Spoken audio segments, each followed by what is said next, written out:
Good afternoon. I'm Jaden Jefferson. And right now, obviously, we have plenty of snowfall here. And we all anticipated this. And joining me right now is Jeremy Mikolajczyk with the City of Toledo. So give me an idea of what your crews have been doing recently, because I'm sure there was a lot of preparation that went into preparing for this. Yeah, there's been quite a bit of preparation. Since Sunday, our crews have been on shift. They took care of that little bit of snow that we received then. So we kept them on shift to restock the salt barns, do any maintenance that they needed to do to the trucks and any other equipment. This morning, we anticipated snow to be a little bit sooner than what we actually did, but it was delayed. So they did get the opportunity to pre-treat a lot of the roadways ahead of the storm.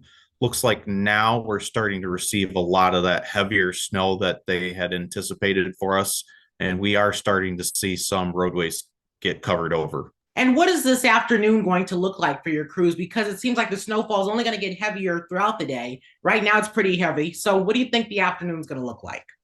So we're still tracking this storm a little bit. It does look like it has a warm push at the bottom of it coming from the south. So if that keeps moving up towards us, then we're going to see a lot heavier snow than what we really anticipated on.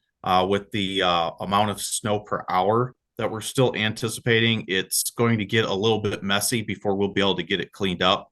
So we are still in the process of making sure that any crews that can, other city crews that are available that could help us for residential routes, we're getting them ready to make sure that in the case that we do need them, they'll be available to start on demand.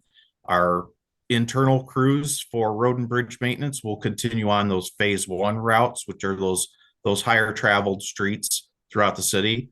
So they'll take care of those routes and then move on to phase twos when they have that chance. And is there anything else that you think that drivers should know about this snowstorm and how your crews are responding? And I do want to mention that drivers and people here in the city of Toledo can now track the plows as well. So give people an idea of that as well.